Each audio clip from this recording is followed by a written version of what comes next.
ॐ सहनाववतु सहनौ भुनक्तु सह वीर्यं करवावहै तेजस्विनावधीतमस्तु मा विद्विषावहै।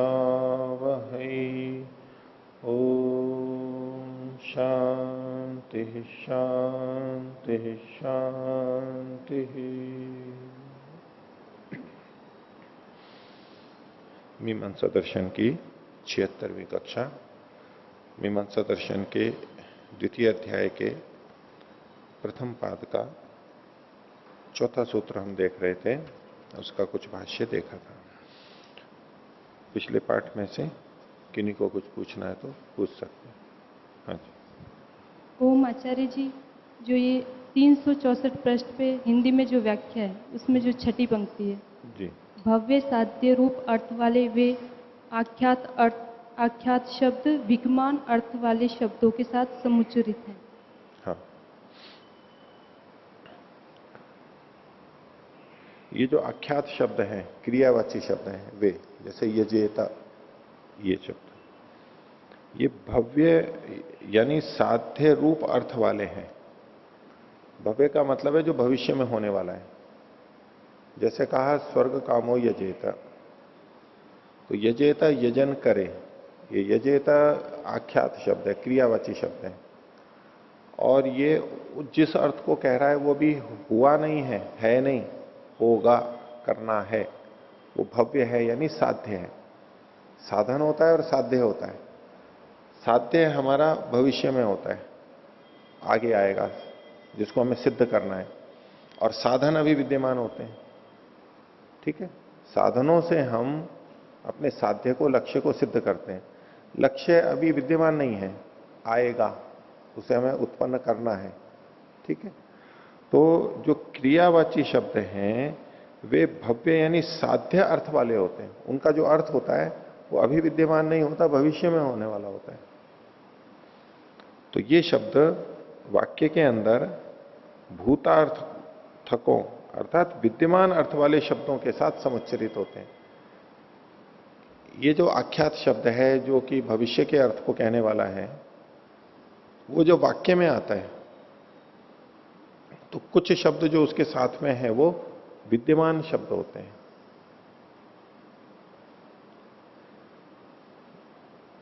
सोमेन यजेता स्वर्ग काम, यजेता ये भविष्य के अर्थ को बोलने वाला हुआ, यजन अब होगा।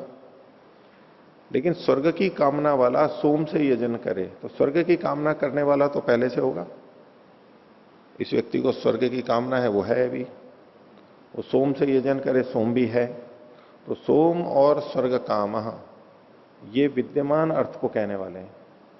तो यजेता ये भव्य अर्थ को कहने वाला शब्द वाक्य में विद्यमान अर्थ वाले शब्दों के साथ में पढ़ा जाता है। ठीक है, और कोई? पृष्ठ संख्या 363 प्रथम पंक्ति पराकांक्षा प्रधान आकांक्षा न विद्यते इति। अत्र प्रश्नः क्रियाकारकयोः प्रायेण सम्बन्धः एव भवति एव सर्वदा। क्रियायाः कारकेन सह सम्बन्धः, कारकस्य क्रियाया सह सम्बन्धः भवति एव। तो निराकांक्षा कथम अत्र? तो इस पंक्ति को फिर से समझते हैं। ये जो सूत्र में इन्होंने कहा, ये विभक्ति आदि के तस्मात् सम्यक सूत्रितम, यहां तक हो गया। यतः एषाम न क्षणिको अर्थः, इनका अर्थ जो होता है वो क्षणिक नहीं होता है। जैसे कि क्रियावाची शब्दों का क्षणिक अर्थ होता है, ये तो रहते हैं दीर्घकाल इस तरह। यतः एषाम न क्षणिको अर्थः ततः तेभ्य, उनके लिए, तेभ्य में यहां पर चतुर्थी लेंगे, चतुर्थी बहुवचन, पंचमी बहुवचन नहीं। तेभ्य मतलब चतुर्थी बहुवचन, उनके लिए। ततः तेभ्य पराकांक्षा, इनके लिए पर की आकांक्षा। उसी को खोल दिया, प्रधान की आकांक्षा न विद्यते, नहीं होती है। अर्थात प्रधान है याग, पर का मतलब प्रधान और प्रधान का मतलब है याग। ये जो द्रव्य और गुणवाची शब्द हैं, इनके अस्तित्व के लिए याग की अपेक्षा नहीं होती है कि याग होगा तो ये रहेंगे, याग के होने से इनका अस्तित्व है, ऐसा नहीं होता है। ये तो पहले से ही विद्यमान है। वाक्य में जो आकांक्षा है उसको छोड़ दीजिए यहां पर, अभी वाक्य में जो परस्पर आकांक्षा होती है वो छोड़ दीजिए। इन द्रव्य और गुणवाची शब्दों का क्षणिक अर्थ नहीं होता है, अतः तो वो रहते हैं विद्यमान, अभी हैं तो हैं, देर तक रहेंगे। तो इसलिए इनके लिए पर की आकांक्षा यानी याग की आकांक्षा, प्रधान की आकांक्षा नहीं होती है। नैषाम उत्पत्ति ही कर्तव्य है, इनकी उत्पत्ति याग से की जाए, प्रधान से की जाए, ये आवश्यक नहीं है। किनकी? द्रव्यवाची गुणवाची शब्दों की, उनके अर्थों की, क्योंकि इनके द्वारा याग को उत्पन्न किया जा रहा है, याग से इनको उत्पन्न नहीं किया जा रहा है, याग इनके लिए नहीं है। इसलिए इनको प्रधान की या पर की आकांक्षा नहीं होती है। ये तो नैषाम उत्पत्ति कर्तव्य है, क्षणिक है नहीं कि इनकी फिर से उत्पत्ति करने पड़े। भूतत्वात् स्वे प्रयोगे स्वप्रयोग काले विद्यमानत्वात् इत्यर्थः। भूतत्वात्, भूत होने से मतलब हो चुके हैं वो, इसी को खोल दिया। स्वे प्रयोगे अर्थात स्वप्रयोग के काल में विद्यमानत्वाद इत्यर्थ, अपने प्रयोग के काल में ये पहले से ही विद्यमान है, इसलिए याग के द्वारा इनको बनाया जाए, उत्पन्न किया जाए, ऐसी इनको अपेक्षा नहीं होती है। ये परापेक्ष यानी यागापेक्ष प्रधानापेक्ष नहीं होते हैं। लेकिन अपूर्व, लेकिन फल वो प्रधानापेक्ष होता है। प्रधान की अपेक्षा से ही उनकी प्राप्ति होती है, प्रधान करने पर फल अपूर्व उत्पन्न होता है, इनको प्रधान की अपेक्षा नहीं है, ये तात्पर्य है।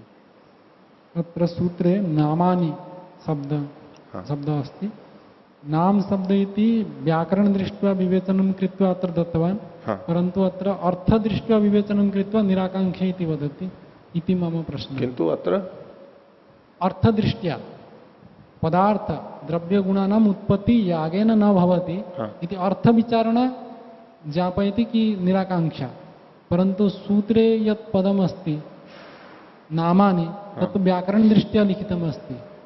देखिए, व्याकरण की दृष्टि से भले ही नाम शब्द बोला गया है, वो व्याकरण की ही दृष्टि नहीं, दूसरी दृष्टि से भी नाम शब्द हैं, दूसरी दृष्टि से भी नाम शब्द है। तो नाम तो एक संज्ञा हो गई उनकी, नाम शब्द है, उससे इस व्याख्या से कोई आपत्ति नहीं है।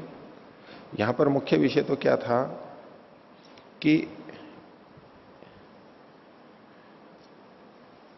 इनकी पराकांक्षा आदि जो है, ये सब, ये सारे शब्द अर्थ को या धर्म को या तो अपूर्व को कहने वाले हैं या नहीं है, ये हमारी बात थी। तो द्रव्यवाची और गुणवाची हैं ये नहीं कहते हैं, इनको दूसरे की इनकी आकांक्षा नहीं, ये तो पहले से विद्यमान है। और क्रिया वो भव्य है, भव्य है, और तो भव्य से भव्य ही चीजें उत्पन्न होंगी। जो होने वाला है क्रिया, उससे कौन सी चीजें उत्पन्न होंगी जो अभी है नहीं, आगे होने वाली हैं। ये तो पहले से विद्यमान है, इनकी विद्यमानता इस पर आश्रित नहीं है। तो क्रिया के द्वारा वही चीज उत्पन्न हो मानी जाएगी जो अभी नहीं है, और वो अपूर्व या फल की दृष्टि से देखा जाएगा। तो नाम शब्द भले ही व्याकरण वाला हो, उससे कोई आपत्ति नहीं है, और वो उसी दृष्टि से इन्होंने यहां पर वृक्ष वृक्षो वृक्षाह कहा है, कोई आपत्ति नहीं है, उतने तक तो ठीक ही है। उसके आगे की बात इन्होंने कही है। अग्रिमे पृष्ठे हाँ, 364 प्रथम पंक्ति। हाँ, अन्ते प्रयोगो काले येषाम अर्थ नो उपलभ्यते इति अर्थ। प्रयोगो काले येषाम अर्थ न उपलभ्यते, परंतु पचति पचतः पचन्ति इत्यत्र तो पचति क्रिया साक्षात उपलभ्यते एव। पचति शब्द उच्चारण काले अपि पचति क्रिया उपलभ्यते, तो कथम अत्र लिखितमस्ति। देखो, दो तरह से उत्तर दूंगा मैं इसका। एक तो जो पहले दिया था कि ये प्रसंग, यद्यपि उदाहरण में पचती आदि इन्होंने दिए हैं, लेकिन ये प्रसंग लगेगा विधि विधि के लिए, यजेता आदि जो हमारा प्रसंग चल रहा है, तो वहां पर जिस समय ये कहा जाता है कि आप यजन करो, उस समय में यजन क्रिया हो नहीं रही होती है, विद्यमान नहीं होती है, भविष्य में होने वाली होती है। उस दृष्टि से येषाम शब्दानाम उच्चारणोत्पत्तौ, उच्चारण के समय में अपने अर्थ में प्रयोग नहीं होता है, तो ये वहां पर तो एक तरह से संगत हो गई। दूसरा, पचती क्रिया किसे कहते हैं, कहां से कहां तक मानी जाती है? आरंभतः अंत पर्यंत। आरंभ से अंत तक। और जिस समय हम कह रहे हैं कि यश पचती, उस समय वो वर्तमान है या भूत हो चुकी है या भविष्य में होगी? वर्तमान काल के हो।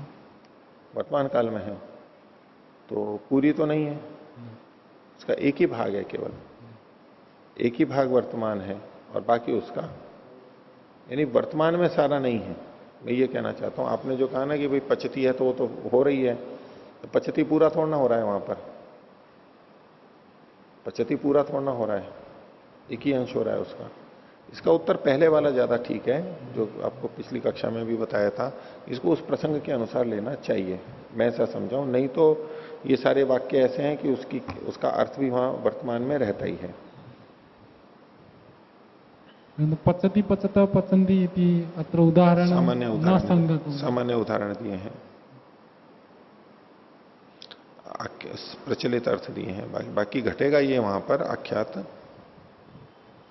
यत्र लिंगत्व वर्तते यत्र भविष्य कालिक प्रत्यय वर्तते तत्र तो सम्यक अस्ति। हाँ, तब तो तत्र ठीक है, वहां तो कोई आपत्ति नहीं है। वर्तमान और भूतकाल वाले में ये बात समस्या आएगी। हाँ, पंचम पंक्ति, भव्यार्थास्ते भूतार्थ ही, तो भूतार्थ इति अत्र भूतार्थ अर्थ शब्देन किम वक्तुमिच्छति? जो हो चुके हैं ऐसे अर्थों के साथ में। अर्थ इति द्रव्य, द्रव्य, द्रव्य क्रिया जो भी है, शब्द का जो अर्थ है वो द्रव्य भी हो सकता है, गुण भी हो सकता है। भूत अर्थों के साथ में उच्चरित है। जो स्नेहलता जी पूछ रही थी हिंदी वाला, उसकी संस्कृत है ये। भव्यार्था, भव्य है अर्थ जिनका बहुरी लेंगे ऐसे शब्द, भूतार्थ ही, भूत है अर्थ जिनका ऐसे शब्दों के साथ में समुच्चरित रहते हैं वाक्य में। भव्य अर्थ है क्रिया का और भूत अर्थ है द्रव्यवाची गुणवाचियों का, तो वो साथ साथ पढ़े हुए रहते हैं वाक्य में।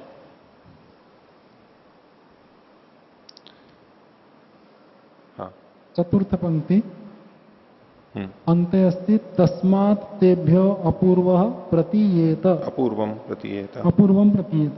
तो तस्मात् उपरि यदुक्तम तत्र किमपि हेतु न प्रतीयते, परंतु तस्मात् तत्र दीयते। अपूर्व का मतलब ये होता है ना जो पहले नहीं था। क्रियावाची शब्दों से भव्य का बोध होता है, जो है नहीं उनका, होने वालों का। तो अपूर्व भी होने वाला ही है ना, भव्य ही है ना, तो उससे गृहित हो सकता है।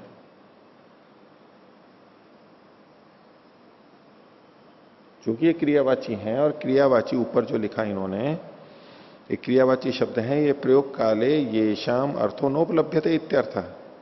प्रयोग काल में उनका अर्थ नहीं दिखाई देता है, तो अभी नहीं है ना वो, आगे होंगे, लेकिन तो अभी अपूर्व है, अपूर्व है, आगे आ जाएंगे। कुछ पृष्ठ संख्या 364, इसमें जो पहली पंक्ति है, ये शाम तु शब्दानाम उच्चारण उत्पत्तौ स्वे अर्थे प्रयोगो न विद्यते। तो ये विधिलिंग आदि जो प्रयोग होते, पचेत यजेत, इसमें घटेंगे ऐसा कह रहे थे। तो यजेत जिस समय कह रहे, तो वो तो स्वार्थ में तो घट ही रहा है, क्योंकि यजेत जिस समय कहेंगे वो तो स्वार्थ में घटेगा ही, क्योंकि वो तो भविष्य में यजन करे ऐसा अर्थ कह रहा है, तो वो तो घट रहा है। नहीं, यजेते का मतलब है यागम कुर्यात। याग अभी है नहीं वहां पर, और क्रिया भी अभी नहीं है, इसलिए भव्य है ये दोनों। भविष्य में होगा, वो अर्थ घटेगा, भविष्य में होगा, अभी नहीं है वर्तमान में। शब्द तो भविष्य को कह रहा है तो स्वे अर्थ में तो घट ही रहा है ऐसा। नहीं, शब्द भविष्य को कह रहा है कि वो यजेता यजन करे बस। वैसे तो वो किसी को भविष्यत काल को तो वहां पर कहेगा नहीं, लेकिन तात्पर्य से हम भविष्यत काल में ही लेते हैं, क्योंकि अभी कहा जा रहा है, कहा है, फिर वो करेगा तो समय तो लगेगा उसमें। लेकिन इसका जो अर्थ है याग और याग का करना, ये अभी जिस समय शब्द उच्चरित हुआ है उस समय दिखाई नहीं दे रहे हैं। याग दिखाई दे रहा है, याग का करना दिखाई दे रहा है, बस इतना ही मतलब है। ये जो शब्द उच्चारण कह रहे हैं, ये पढ़ते समय की बात है या किस समय की? कहाँ? जिस समय बोल रहे हैं उसको आदेश दे रहे हैं। जब इसका व्यवहार काल होगा कि स्वर्ग कामो ये जेता, बस जिस समय ये कहा गया उस समय नहीं है। पृष्ठ, इसी पृष्ठ पर तीसरी पंक्ति, प्रथम पर्याय शब्दता भाव शब्दानाम, इसके उत्तर में कहा यत एषाम विभक्तया आख्यातिक्य इति उच्यन्ते। तो ये उसकी विभक्ति या आख्यातिकी कही जाती, इसलिए ये आख्यातिक शब्द है। तो ये हेतु कैसे बन रहा है? और कहाँ कहा गया कि आख्यातिकी शब्द, विभक्ति आख्यातिकी है? बस ये तिप्तजी आदि है, ये आख्यात विभक्ति कहलाती है। लोक में कहा जाती है। लोक में कहा जाता होगा, उस समय कोई व्याकरण प्रचलित होगा, उसमें कहा जाता होगा, प्रसिद्ध होगा, इसीलिए उल्लेख कर रहे हैं। ठीक है, बोलिए। ओ आचार्य जी 364 पृष्ठ पर नीचे से तीसरी पंक्ति, भव्यार्थास्ते भूतार्थे ही समुच्चरिता, और आगे कहा भूतस्य भव्यार्थतायाम दृष्टार्थता। तो यहाँ पर जो भूतार्थ है, भूत शब्द है, तो ये हो चुका अर्थ में, हो चुका अर्थ, जो वस्तुएं द्रव्य गुण जी, हो चुके हैं, उनको बताने वाले जो शब्द हैं उनके साथ में उच्चरित तो होते हैं। यहाँ तो क्रिया लेंगे, फिर ये द्रव्य पदार्थ लेंगे यहाँ पर, जो द्रव्य पदार्थ भूतार्थ में, जी भूतार्थ में द्रव्य और गुण, क्रिया पदार्थ नहीं लेंगे, यहाँ क्रिया हो चुकी है। क्रिया को भव्य मानते हैं, भविष्य में होगी। क्रिया को भव्य मानते, भव्य मानते हैं। क्रियावाची शब्द भव्यार्थ होते हैं, भविष्य में होंगे। जिस समय उपदेश किया गया, विधि की गई, उस समय वो है नहीं वहां पर, अभी विद्यमान नहीं है। अगर कर रहा होता तो फिर थोड़ा ना कहते हैं। ठीक है, हाँ बोलिए। ओ आचार्य जी पृष्ठ संख्या 364 में भव्यार्थास्ते भूतार्थे ही समुच्चारिता, इसके बाद में जो पंक्ति है भूतस्य भव्यार्थतायाम दृष्टार्थता, ये नहीं समझ में आई, क्या कहना चाह रहे हैं? देखो, मकान बनाना है, ईंट बजरी आदि सीमेंट आदि है, तो भव्य कौन है? मकान। और भूत कौन है? ईंट आदि। तो जो भूत है, जो विद्यमान है, उससे भव्य हो जाता है। भूत चीजें, विद्यमान चीजें भव्य के लिए होती हैं, ये देखा जाता है, दृष्टार्थता है। कपड़ा है तो कुर्ता बन जाएगा, आटा है तो रोटी बन जाएगी। तो जो जितने कार्य द्रव्य हैं वो तो हो गए भव्य, और जो विद्यमान हैं, हो चुके हैं, अस्तित्व है जिनका, जिनकी सत्ता हो चुकी है, मतलब विद्यमान है, वो भव्य के लिए होते हैं। कभी ऐसा देखा जो भव्य है वो भूत के लिए हो? रोटी भव्य है, वो विद्यमान आटे के लिए हो, ऐसा हो सकता है? नहीं हो सकता।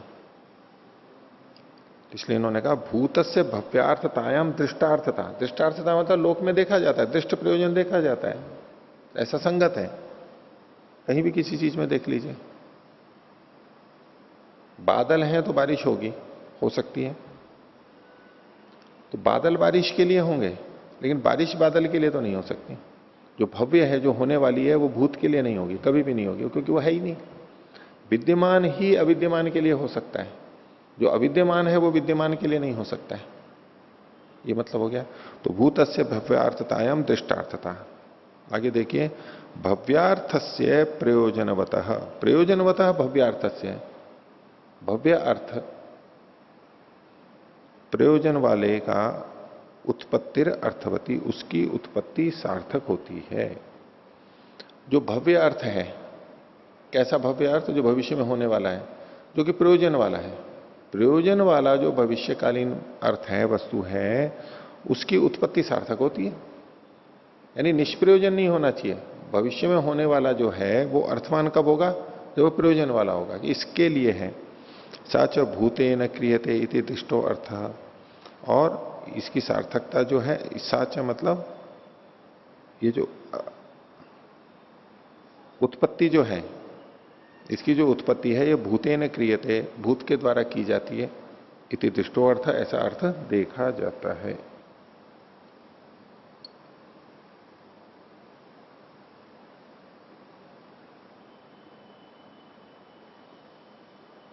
ठीक है। हाँ, तो आचार्य जी इसका तो हो गया। और एक दूसरा प्रश्न था, जैसे हम सोमेन यजेत, यजेत जब कहते हैं तो अर्थ संग्रह में आया था कि यज के अंदर जो धातु अंश और प्रत्यय अंश है, तो उस प्रत्यय अंश के साथ में जो धातु अंश है वो कर्ण के रूप में अन्वित होता है, तो यागेन भावयेत ऐसे आता है। लेकिन जो हम क्री धातु का प्रयोग कर रहे हैं तो यागम कुर्यात, तो ऐसा तो यहाँ पर दिख नहीं रहा है, मतलब कर्म के रूप में अन्वय तो यहाँ पर बताया नहीं गया था, तो उसको कैसे देखेंगे? नहीं, यागम कुर्यात भी वहां पर अर्थ लिया जा सकता है, और यागे न इष्टम भावयेत ये भी हो सकता है। यागे न इष्टम कुर्यात, दोनों तरह से हो सकता है, स्थिति भेद से। यजेता दोनों तरह से देखा जाता है। यागे न इष्टम भावयेत वो ले लीजिए।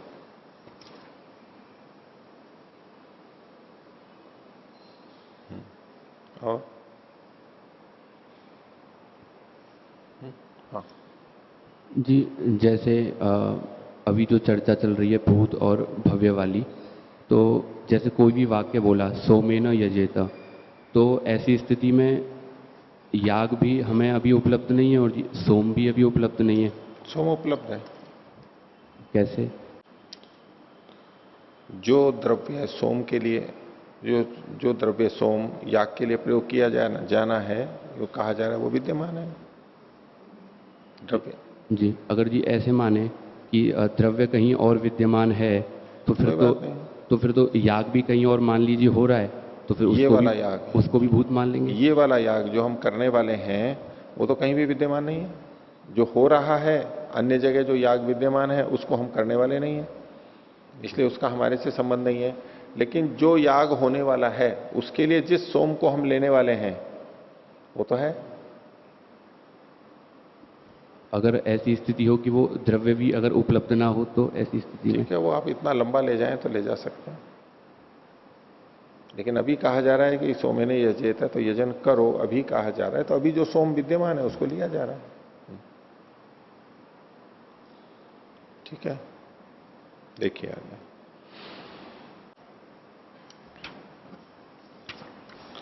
तो हमारा ये अधिकरण चल रहा था कि कौन सा वाक्य में कौन सा शब्द अपूर्व को कहता है। तो भाव या अर्थ को कहने वाले जो शब्द हैं आख्यात, वो ही अपूर्व को भी कहते हैं। अब कुछ उसी से संबंधित बात आगे चलाई जा रही है। किंच आश्रितत्वात् प्रयोगस्य, ये सूत्र का अंश है। आश्रितत्वात् प्रयोगस्य तस्मात् तेभ्य प्रतीयेत आश्रितत्वात् प्रयोगस्य, आश्रितत्वात् प्रयोगस्य, ये सूत्र का अंश है, उसको यहां पर उद्धृत किया है। किंच आश्रितत्वात् प्रयोगस्य, खोल रहे हैं इसको, एतेषाम प्रयोगः पुरुषेण आश्रितो भवति। इन सब का प्रयोग कैसे हो पाएगा? पुरुष के साथ होता है, पुरुष में आश्रित होता है, पुरुष के द्वारा आश्रित किया जाता है। पुरुष संबंधा भावना उच्यते, और ये जितनी भी भावनाएं हैं, क्रियाएं हैं, वो पुरुष से संबंधित कही जाती हैं, पुरुष को करनी होती है, मनुष्य को करनी होती है। पुरुषम ही वदति भावयेत इति, पुरुष को ही ये कहा जाता है कि भावयेत करे। तेना, इस कारण से स्वर्ग कामो यजेत इति पुरुषो भी प्रतीयते। तो जब ये कहा जाता है स्वर्ग कामो यजेता, इतना वाक्य है, इसको विपरीत अल्प विराम में ले सकते हैं, स्वर्ग कामो यजेता, जब ये कहा जाता है तो इससे पुरुषो भी प्रतीयते, पुरुष का भी ज्ञान होता है, जबकि लिखा हुआ नहीं है यहां पर सीधे सीधे, लेकिन पुरुष काम, यहां पुरुष आ गया, नहीं स्वर्ग काम, इसे पुरुष आ गया। और यागो भी, याग भी यहां पर प्रतीत हो रहा है क्योंकि यजेता में याग है, और संबंधो भी, याग का और पुरुष का संबंध भी यहां पर पता लग रहा है, बिना संबंध के ये जुड़ नहीं सकते थे एक वाक्य में। तो स्वर्ग कामो यजेता, याग के द्वारा स्वर्ग की प्राप्ति करता है वह पुरुष, पुरुष अपनी कामना की स्वर्ग की पूर्ति याग के द्वारा करता है, इनका आपस में संबंध है। तो यागोपि संबंधोपि, तो तीन चीजें पता लगी, पुरुष, याग और उसका संबंध। आगे स्वर्ग काम द्रव्येण इति द्रव्यम प्रतीयते पुरुषः न तो संबंध। अगर यूं कह रहे हैं स्वर्ग काम द्रव्येण, इस बात को देखिए, सोमेन यजेता स्वर्ग काम, तो स्वर्ग काम का यजेते से संबंध इन्होंने बताया था, ठीक है, अर्थी के साथ में संबंध था, लेकिन सोमेन के साथ में नहीं था। चैत्रेण यजेत पशु काम, पशु काम का यजेत के साथ संबंध था, लेकिन चैत्रेण का पशु काम के साथ संबंध नहीं था, ये बात कही थी। तो अब उसको और खोल करके बता रहे हैं कि स्वर्ग कामो यजेत, यहां पर पुरुष, याग और संबंध तीनों दिखाई दे रहे हैं, लेकिन स्वर्ग काम द्रव्येण, स्वर्ग काम सोमेन, या जो भी द्रव्य है उससे जब ये वाक्य कहा जाता है, कथन होता है, तो इति द्रव्यम प्रतीयते, एक तो द्रव्य की प्रतीति हो ही रही है, और पुरुषश्च, पुरुष की भी प्रतीति हो रही है स्वर्ग काम से, न तो संबंध है, लेकिन इनके बीच में संबंध है ये नहीं प्रतीत हो रहा है, इनके बीच का संबंध प्रतीत नहीं हो रहा है। तो इस पर पूर्व पक्षी कहता है ननु उक्तम, ननु एतद उक्तम भवति, ये कहा जाता है, हमने कहा भी है पहले कि अर्थिनश्च द्रव्य से च संबंधम यजेत इति वक्ष्यति, अर्थी का यानी पुरुष का, यानी स्वर्ग कामा का और द्रव्य का जो संबंध है उसको यजेत ये शब्द कह देगा। पीछे हम दूसरे सूत्र में देख करके आए थे, दूसरे सूत्र में सर्वेशम भावो अर्थ इति चेत, ये जो कहा था पूर्व पक्षी ने, उसमें उन्होंने उसने यही तो कहा था, उसने क्या कहा था, स्वर्ग कामो दर्श पूर्णमासाभ्याम इत्यतयो संबंधम यजेत इति वक्ष्यति, इनके संबंध को यजेत कह देगा। उसी बात को उद्धृत कर रहा है यहां पर ये कि अर्थी का और द्रव्य का संबंध तो यजेत इति वक्ष्यति, यजेत कह देगा। और द्रव्य कैसे कह देगा, द्रव्येण भावयेत इति, द्रव्य के द्वारा इसकी भावना करे, इसको सिद्ध करे। स्वर्ग काम यागेन इष्टम भावयेत, या स्वर्ग काम यागम कुर्यात, किस तरह से, द्रव्येण, इस विशिष्ट द्रव्य से, चित्र द्रव्य से, सोम द्रव्य से, इससे करे। तो द्रव्येण भावयेत, द्रव्य के द्वारा सिद्ध करे, इस तरह से संबंध जुड़ जाएगा। अतो द्रव्येण अर्थस्य भावना गम्यते, इस प्रकार द्रव्य के द्वारा अर्थ, अर्थ का मतलब यहां पर स्वर्ग, उसकी भावना गम्यता जानी जाए, द्रव्य के द्वारा अर्थ की, स्वर्ग की, क्रिया की, अपूर्व की भावना जानी जाए, ये जोड़ रहे हैं, अर्थ की भावना, वैसे स्वर्ग की भावना लिया है इन्होंने, स्वर्ग आदि की भावना जानी जाती है, आदि शब्द लिखा है युधिष्ठिर जी ने, अर्थ की मतलब स्वर्ग आदि की जो भी है।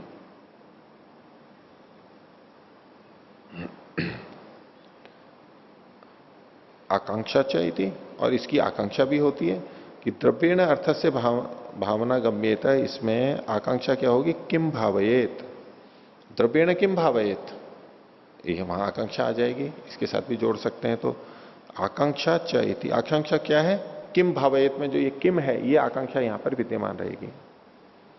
इसका उत्तर दे रहा है सिद्धांति सत्यम गम्यते, ठीक है, ये जानी जाती है। किसको कह रहा है ये, अतो द्रव्येण अर्थस्य भावना गम्यता, द्रव्य के द्वारा अर्थ की भावना जानी जाती है, इसके लिए कह रहा है सिद्धांति सत्यम गम्यते, ठीक है, जानी जाती है। लेकिन इसमें अंतर क्या है, द्रव्येण भावेत इति तु वाक्येन, और यागेन भावेत इति तु श्रुत्या। जब कहेंगे द्रव्येण भावेत, यहां पर वाक्य के द्वारा ये जानी जा रही है, द्रव्येण भावयेत, यहां वाक्य से, वाक्य मतलब द्रव्येण शब्द अलग है और भावयेत शब्द अलग है, इनसे यहां पर जानी जा रही है। लेकिन यागेन भावयेत ये जो अर्थ है, यागेन भावयेत ये जो वाक्य है, ये जो अर्थ निकल करके आ रहा है यागेन भावयेत, ये तो श्रुति से पता लग रहा है। श्रुति क्या है? यजेत, द्रव्येण यजेत, और एक है यजेत, द्रव्येण यानी सोमेन यजेत, और एक है यजेत। तो याग की भावना तो यजेत से ही आ रही है, ये श्रुति से आ रही है, एक शब्द से ही वहीं से अंदर से पता लग रहा है। और द्रव्य का तो समीपस्थ पद के लेकर के हो रहा है, यानी वो वाक्य से पता लग रहा है। और यदा तो यागेन भावेत इति याग संबंधो विधीयते, जब यागेन भावेत कहेंगे, इसके साथ साथ स्वर्ग काम है जोड़ लेंगे, स्वर्ग काम है यागेन भावेत, जो स्वर्ग की कामना वाला है वो याग के द्वारा इसको सिद्ध करे। तो ये जो याग के साथ में संबंध है, विधान किया गया याग संबंधो विधीयते, न तथा उस समय में द्रव्येण भावेत इति द्रव्य संबंध, न द्रव्य से भावना करे, द्रव्य से स्वर्ग की भावना करे, स्वर्ग काम द्रव्येण भावेत, ये वहां पर संगत नहीं होता है, ये संबंध नहीं जुड़ता है। स्वर्ग काम का संबंध जुड़ेगा तो स्वर्ग काम यागेन इष्टम भावेत, यागेन इष्टम भावेत, द्रव्येण इष्टम भावेत, ये वहां पर अर्थ संगत नहीं लगेगा, एक ही जगह घट सकता है। न तथा द्रव्येण भावेत इति द्रव्य संबंध, न च द्रव्य संबंधे विधीयमाने, द्रव्य संबंध विधीयमान क्या होगा? द्रव्येण भावेत जब हम अर्थ करेंगे तो द्रव्य के साथ में संबंध जुड़ रहा है। स्वर्ग काम द्रव्येण इष्टम भावेत, यहां पर द्रव्य से संबंध जुड़ रहा है। तो न च द्रव्य संबंधे विधीयमाने, जिस समय द्रव्य के साथ संबंध विहित किया जा रहा है उस समय में यजेत इत्यनेन संबंध, स्वर्ग काम का यजेत के साथ में संबंध नहीं हो सकता है। स्वर्ग काम सोमेन यजेत, स्वर्ग काम सोमेन इष्टम भावेत, स्वर्ग काम सोमेन भावेत अगर हम जिस समय कहेंगे तो इस समय यजेते के साथ में संबंध नहीं जोड़ रहा है इसका। अनुद्यमाने तु संभवती, लेकिन अगर इसका अनुवाद मान लिया जाए, अर्थात द्रव्येण भावेत में जो द्रव्य की विधि है यानी सोम की विधि है, अब इसी को फिर अनुवाद मान करके और फिर यागेन भावेत, स्वर्ग काम यागेन भावेत, इस द्रव्य से कहे तो द्रव्य का अनुवाद करके और फिर याग की विधि की जाए, ऐसा अगर कोई कहे अनुवाद करके, तो अनुद्यमाने तो संभवती, जब इसका अनुवाद कर देंगे तब तो संभव हो सकती है। जब इस वाक्य में द्रव्य शब्द का अनुवाद मानेंगे, और अनुवाद कब बनेगा? जब पहले द्रव्य की विधि कर देंगे उसी वाक्य से। पहले उस वाक्य में स्वर्ग काम द्रव्येण भावेत इष्टम भावेत ये कहा गया, तो द्रव्य की विधि की गई। फिर ये जो विहित द्रव्य है इसी को दोबारा लेकर के स्वर्ग काम द्रव्येण यागम भावेत या यागेन इष्टम भावेत, ऐसा जब बोलेंगे तो द्रव्य का अनुवाद करके याग की विधि मानी जाएगी।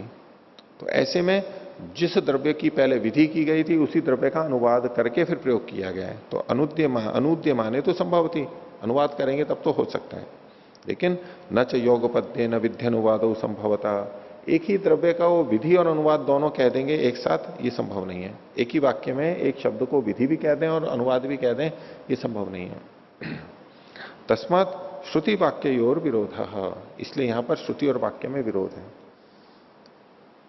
संबंध जो बन रहा है वो एक श्रुति से एक वाक्य से, और दोनों में विरोध है। विरोध है तो श्रुतिर बलीयसी, विरोध होने पे तो श्रुति बलवती होती है। तेन अर्थिना न द्रव्य संबंध, इसलिए अर्थी के साथ में द्रव्य का संबंध नहीं है, स्वर्ग काम के साथ में द्रव्य का संबंध नहीं है। तत्र द्रव्यम असति स्वर्ग काम संबंधे स्वर्गार्थम भविष्यति इति अनुपन्नम, इसलिए यहां पर द्रव्य, ये जो द्रव्य है द्रव्यवाची शब्द है वह है, इसमें जो लिखा है ना द्रव्यम असति, द्रव्यम के साथ में असति जुड़ा हुआ है, लेकिन द्रव्यम के साथ नहीं जोड़ना है असति को, असति को स्वर्ग काम संबंध से जोड़ना है। द्रव्यम द्रव्य, असति स्वर्ग काम संबंध है, स्वर्ग काम संबंध न होने पर ये जो द्रव्य है ये स्वर्गार्थम भविष्यति, स्वर्ग के लिए होगा, इति अनुपन्नम, ये सिद्ध नहीं होता है। तो द्रव्य स्वर्ग के लिए नहीं हो सकता, इसलिए द्रव्यवाची शब्द से अपूर्व का कथन नहीं किया जा सकता। अपूर्व का कथन उसी से होगा जो फल को कहेगा, फल से जुड़ेगा, फल को उत्पन्न कर रहा है। कैसे? अपूर्व को उत्पन्न करके। तो तत्र द्रव्यम असति स्वर्ग काम संबंधे स्वर्गार्थम भविष्यति इति अनुपपन्नम। पूर्व पक्षी का खंडन किया। एष विनिगमनायाम हेतु, ये निश्चय करने में हमारा हेतु बनता है। ये न भाव शब्दा एव अपूर्व से चोदका, जिससे कि भाव शब्द ही अपूर्व के चोदक होते हैं, अपूर्व को बताने वाले होते हैं। अन्य द्रव्य गुण शब्द अपूर्व के बताने वाले नहीं होते। इसी को आगे खोल दिया ना, न द्रव्य गुण शब्द आए थी, द्रव्य गुण शब्द अपूर्व के बताने वाले नहीं होते। आगे यदा यागेन कुर्यात इति, जब ये बोलेंगे कि याग से करें, यागेन कुर्यात इति तदा याग वचनम एव भवति, तब याग का कथन ही होता है, ये श्रुति होती है। यागेन कुर्यात जब ये कहेंगे तो याग की श्रुति होती है यहां पर। और दर्श पूर्णमासाभ्याम इति लक्षणया दर्शे च पूर्णमासे च यागो विहिता इति, और जब कहेंगे दर्श पूर्णमासाभ्याम, ये शब्द बोलेंगे तो यहां पर लक्षणा करनी पड़ेगी, यानी वाक्य को अर्थ लेना पड़ेगा कि दर्शे च पूर्णमासे च यागो विहिता, दर्श में और पूर्णमास में याग का विधान किया गया है। सीधे सीधे नहीं आएगा, ये वाक्य से आएगा, लक्षणा से आएगा, परोक्ष अर्थ आएगा। देखो, जिस समय हम कहते हैं यागेन कुर्यात, याग से करें, तो यागेन में तृतीया विभक्ति है, तो तृतीया विभक्ति में सीधे सीधे अर्थ आ रहा है श्रुति से। यागेन कुर्यात इति तथा याग वचनम एव भवति, यागेन कुर्यात में जो याग शब्द है वो याग का ही वाचक बनेगा। याग से करें, सीधे सीधे याग आ रहा है, यानी अभिधा से अर्थ आ रहा है, परोक्ष अर्थ नहीं करना पड़ रहा है। लेकिन अगर कहेंगे दर्शपूर्ण मासाभ्याम स्वर्ग कामो यजेता, तो दर्शपूर्ण मासाभ्याम तृतीया विभक्ति तो यहां पर भी है करण अर्थ में, तो यहां क्या होगा? दर्शपूर्ण मास के द्वारा, ऐसा ना करके अर्थ क्या लेते हैं? दर्शे च पूर्णमासे च, दर्श काल में, पूर्णमास काल में याग का विधान किया गया है, तो इसलिए यहां पर सीधे सीधे सिद्धि नहीं हो रही, यहां पर लक्षणा से अर्थ आ रहा है। दर्श पूर्णमासाभ्याम, इनके द्वारा, तो मतलब दर्श और पूर्णमास में याग को विहित किया गया है। दर्श और पूर्णमास के द्वारा नहीं है वहां पर सीधे सीधे, उसमें विहित किया गया है, ये अलग अर्थ आ रहा है, ये लक्षणा से अर्थ आ रहा है। क्योंकि आप दर्श और पूर्णमास को लेकर के क्या प्रयोग करेंगे? दर्श को लेकर के, पूर्णमास को लेकर के उसका याग में कैसे प्रयोग करेंगे? जैसे सुरवे का उपयोग कर लेते हैं, जैसे पुरोडाश आदि का उपयोग कर लेते हैं, ये तो प्रयोग में आ जाते हैं, इनके द्वारा करें, हाथ से करें। लेकिन दर्श और पूर्णमास यानी अमावस्या और पूर्णमासी इनके द्वारा करें, तो इनके द्वारा करें में क्या करेंगे? दर्श को थोड़ा सा लेकर के फिर उससे याग करेंगे, पूर्णमास को थोड़ा लेके याग करेंगे। मतलब क्या है वहां पर? दर्श और पूर्णमास के द्वारा करेगा। दर्शे च पूर्णमासे च, उसमें यानी काल में, उस काल में याग विहित किया जा रहा है, वहां ये अर्थ आ रहा है। तो श्रुति से अर्थ नहीं आ रहा है, ये वाक्य से आ रहा है, क्योंकि सीधा अर्थ नहीं है वहां पर, जो शब्द कह रहा है वो अर्थ नहीं है, उसका वाक्य बना करके अर्थ करना पड़ रहा है। इति अपूर्व से आख्यात पद प्रतिपाद्यता अधिकरणम, इस प्रकार से अपूर्व की प्रतिपाद्यता है। किससे? आख्यात पद से प्रतिपाद्यता। आख्यात पद ही अपूर्व को बताता है, ये इनका कहना सिद्ध हुआ, ये अधिकरण समाप्त हुआ।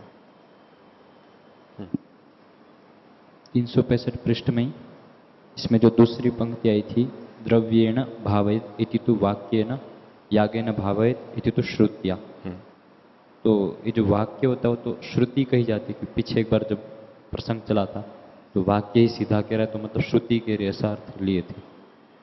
वाक्य जो अर्थ कह रहा है वो श्रुति ही कहती। भावेत ये तो इन्होंने लिखा वाक्य से, और यागेन भावेत ये है श्रुति से, यजेता। क्योंकि यजेता इसी में यागेन भावेत, याग शब्द भी इसी यजेता में है और प्रत्यय भी इसी में है, भावेत क्रिया भी इसी में प्रत्यय से जानी जा रही है, इनका सीधा संबंध है।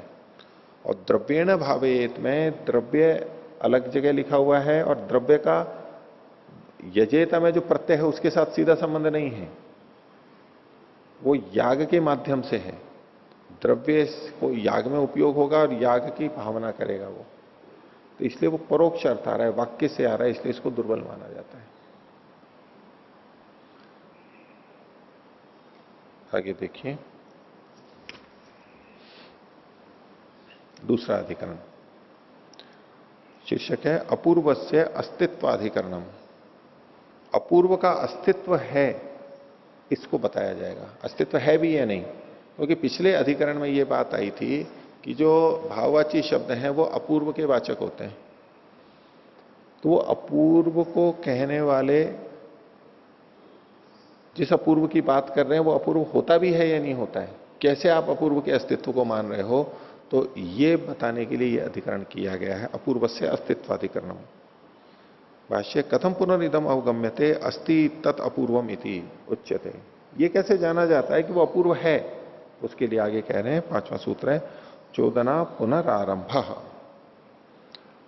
तो यहां पर चोदना शब्द का अर्थ है अपूर्व, जो कि भाष्यकार ने कहा है। प्रचलित अर्थ न लेकर के पीछे जो क्रिया का प्रवर्तक वचन होता है, चोदना लक्षणों अर्थो धर्म में जो अर्थ वहां था, वो तो क्रिया का प्रवर्तक जो वाक्य है उसको चोदना शब्द से कहा गया था, यहां पर तो अपूर्व अर्थ को लिया गया है। भाष्य देखिए, चोदना इति अपूर्वम ब्रूमः, अपूर्व कहा, अपूर्वम पुनरस्ति और अपूर्व है। कैसे?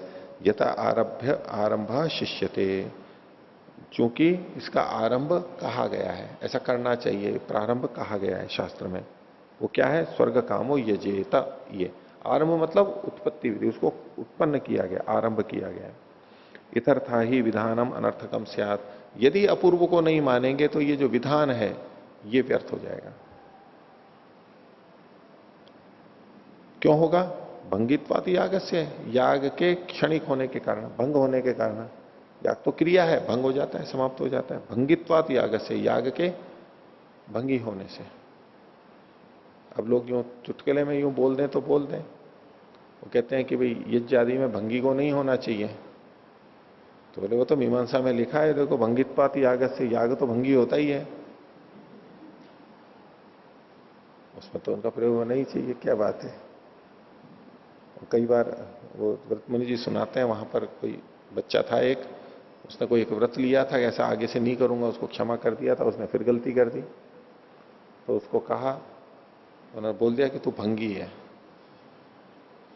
अब गांव में किसी को भंगी बोल दो ऐसे, वो वहां के ठाकुर का लड़का, वो बोले तू भंगी है, ये तो बहुत बड़ी गाली हो गई। बोले उसको भंगी कह दिया। बोले हाँ तू भंगी है क्योंकि तूने अपने व्रत का भंग किया था। तो भंगित्वात याग से, याग के भंगी होने से, क्षणिक होने से, ये वचन ही अनर्थक हो जाएगा। यदि अन्यत अनुपाद्य यागो विनश्येत, अगर ये याग अन्य किसी को उत्पन्न किए बिना स्वयं नष्ट हो जाए तो फलम असति निमित्ते न स्यात्, तो इसका जो फल है, याग का जो फल है वो असति निमित्ते, असति को निमित्ते के साथ में जोड़ना है, फलम के साथ नहीं जोड़ना है। फलम असति निमित्ते न स्यात्, ऐसा करेंगे तो अर्थ नहीं बनेगा। फलम, ये जो इसका फल है, असति निमित्ते, यदि निमित्त नहीं होगा, किसका? फल का निमित्त नहीं होगा तो वो नहीं होगा। अब याग तो भंगी है, नष्ट हो जाता है, तो जिस समय फल है उस समय तो निमित्त है नहीं, तो निमित्त, बिना निमित्त के फल कैसे हो जाएगा? तो फलम असति निमित्ते न स्यात् तस्माद् उत्पादयति, इसलिए ये जो याग है वो उत्पन्न करता है, किसको? अपूर्व को। याग अपूर्व को उत्पन्न करता है, ये मान लेते हैं। यदि पुनः फल वचन सामर्थ्या तदेव न विनश्यति इति कल्प्यते, अगर कोई कहे कि भाई शास्त्र में लिखा है कि ये कर्म करें और उसका ये फल होगा, तो अब यही मान लेना कि तब तक कर्म रहता है, कर्म नष्ट नहीं होता है, ऐसा क्यों नहीं मान लेते?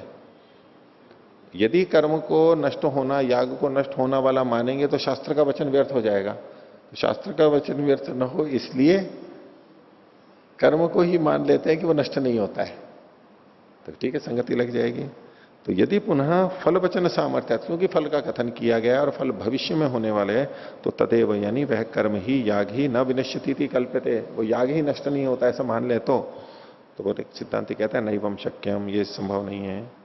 न ही कर्मणो अन्यत रूपम उपलभामहे, कर्म का और कोई रूप तो हम देखते नहीं है। दीर्घ काल स्थायी, ये चिर स्थायी जो ये इसका अन्य गुण है। भंगी यानी क्षण भंगुर तो इसका गुण देखा जाता है, लेकिन कर्म का अन्यत रूप, अन्य कोई रूप की वो देर काल तक रहता हो, ये तो हम नहीं देखते, मिलता ही नहीं है। तदाश्रयम देशांतरम, यदाश्रयम देशांतरम प्रापयति तत्कर्म इति उच्यते।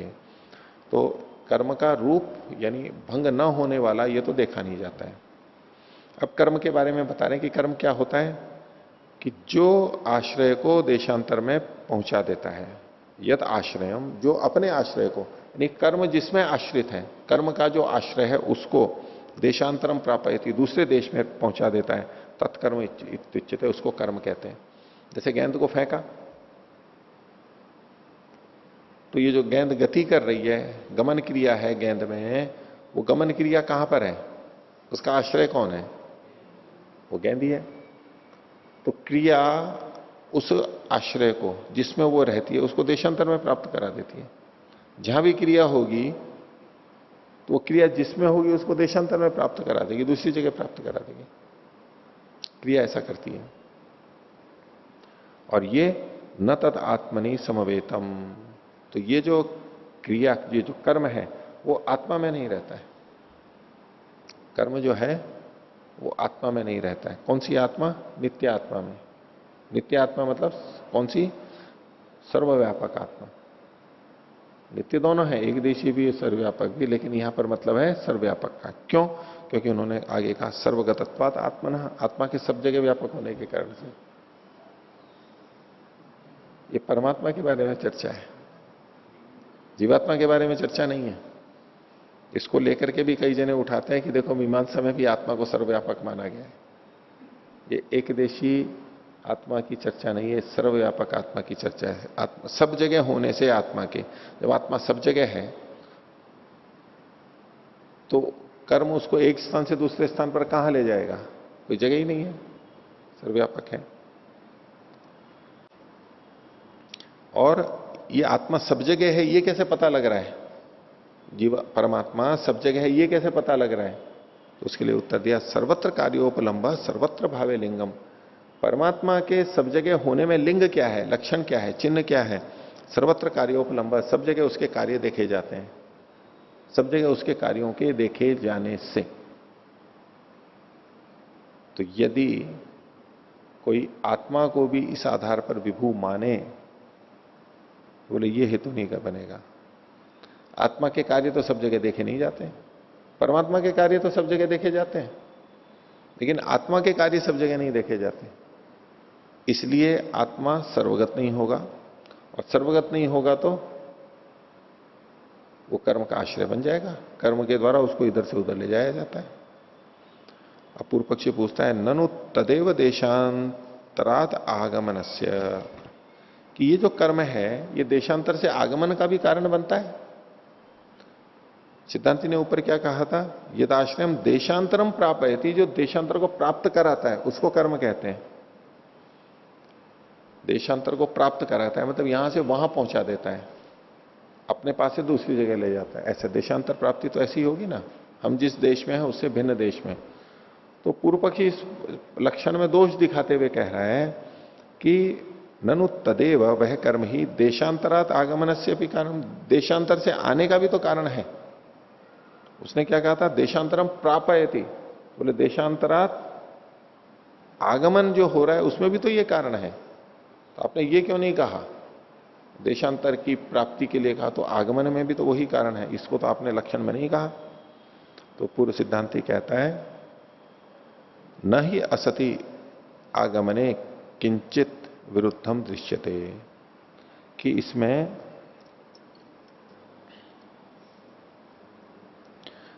आगमन के न होने पर, अगर हम आगमन को इस लक्षण में नहीं भी कहें तो यहां पर अत्र इस विषय में किंचित विरुद्धम न दृश्यते, कोई विरुद्ध बात तो आ नहीं रही है, इससे कोई गलत बात तो सिद्ध हो नहीं रही है। ठीक है, आपका कह सकते हो कि भाई गमन और आगमन दोनों होने चाहिए, तो ठीक है हो जाएगा, लेकिन आगमन को नहीं कहा है इससे कोई यहां बात गलत तो सिद्ध हो नहीं रही है, कोई विरुद्ध तो आ नहीं रहा है। यत्र समवेतम आसीत तद विनष्टम द्रव्यम,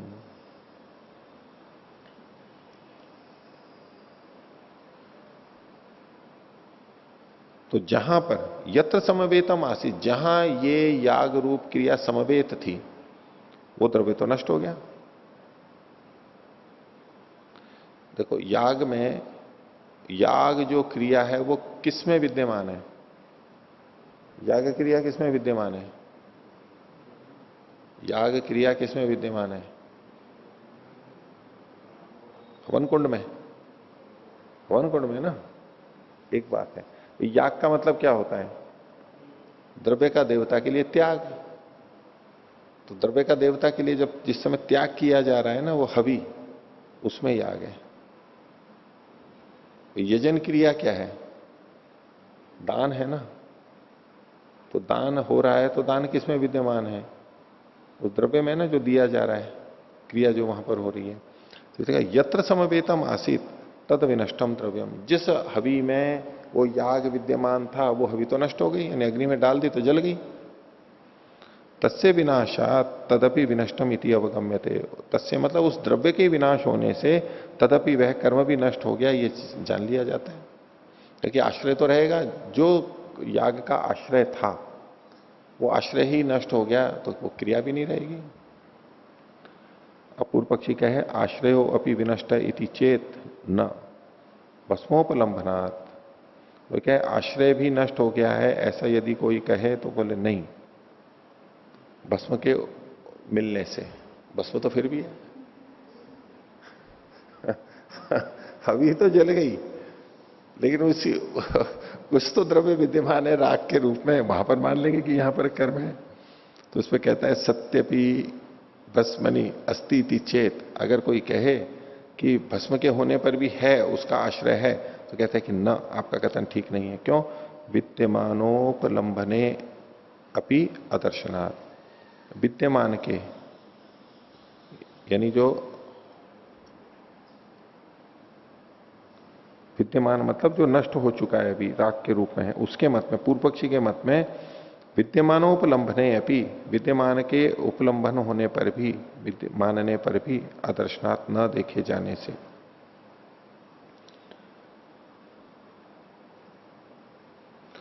इस वाक्य को फिर से देखिए, सत्यपि भस्मनि अस्ति इति चेत, उसके भस्म के होने पर, भस्म के होने पर हम कहें कि इसका आश्रय तो है, तो बोले नहीं, आश्रय नहीं है। कि विद्यमान के उपलंबन होने पर भी अदर्शनात्, क्रिया के न देखे जाने से। अगर वो कह रहा है कि नहीं, हवि है, राग के रूप में नष्ट होती हुई, नष्ट हुई हुई हवि भी है राग के रूप में, तो बोले अगर है तब तो क्रिया भी वहां दिखाई देनी चाहिए राग में, यजन रूप क्रिया वहां भी दिखाई देनी चाहिए। हवि में तो यजन रूप क्रिया दिखाई दे रही थी। अगर वो तर्क करे, सिद्धांती तो कह रहा है कि चूंकि हवि नष्ट हो गई, उसके साथ साथ उसके आश्रित क्रिया भी नष्ट हो गई। वो बोले नहीं, राग तो है अभी भी, वो है तो फिर क्रिया तो बताओ, वहां पर क्रिया तो नहीं देखी जा रही है। वहां पर हवि में तो क्रिया थी, राग में तो हवि, राग में तो क्रिया नहीं है, इसलिए वो स्वीकार्य नहीं होगा। फल क्रिया लिंगम इति चेत एवं सती अदर्शने समाधिर वक्तव्य है। पूर्व पक्षी अगर ऐसा कहे, फल की क्रिया, फल की क्रिया का मतलब है, क्रिया का मतलब है यहां पर प्राप्ति, फल की प्राप्ति ही इसमें लिंग माना जाए, जैसा कि सूत्र में भाष्य में पहले बताया था, फल की प्राप्ति को ही लिंग मान लिया जाए। किस बात का, किस बात का लिंग मान लिया जाए? कि कर्म अभी भी विद्यमान है, कर्म अभी भी विद्यमान है। चूंकि क्रिया थी, क्रिया का कहा, क्रिया से फल होता है, और जब जिसमें फल हो रहा है, इसका मतलब है क्रिया भी होनी चाहिए वहां पर। ऐसा अगर कोई माने तो फल क्रिया लिंगम, फल का जो प्राप्ति है वो ही एक लक्षण बन जाए, किसमें? क्रिया की विद्यमानता को मानने में।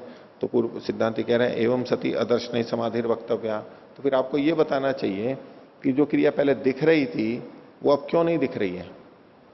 आप कह रहे हो कि फल है इसलिए क्रिया भी है, तो बोले होती है तो दिख क्यों नहीं रही है? पहले तो दिख रही थी।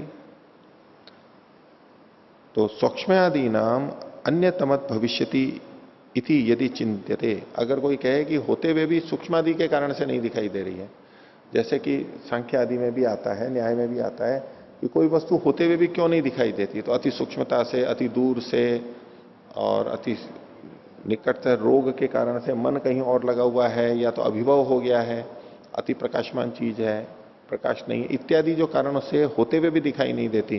तो अगर कोई कहे कि सूक्ष्म आदि के कारण में से किसी कारण से ये नहीं दिखाई देती, तो कहते हैं कल्पितम एवं सती किंचित भवती।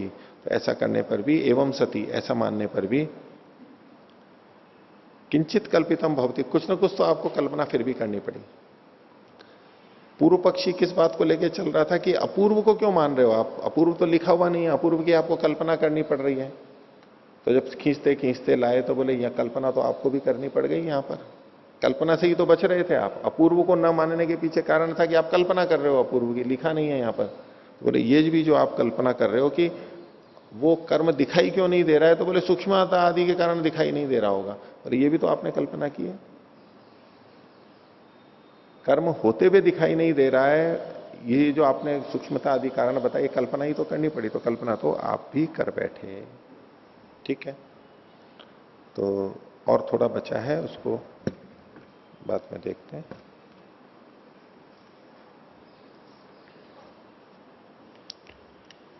प्रणाम प्रणाम।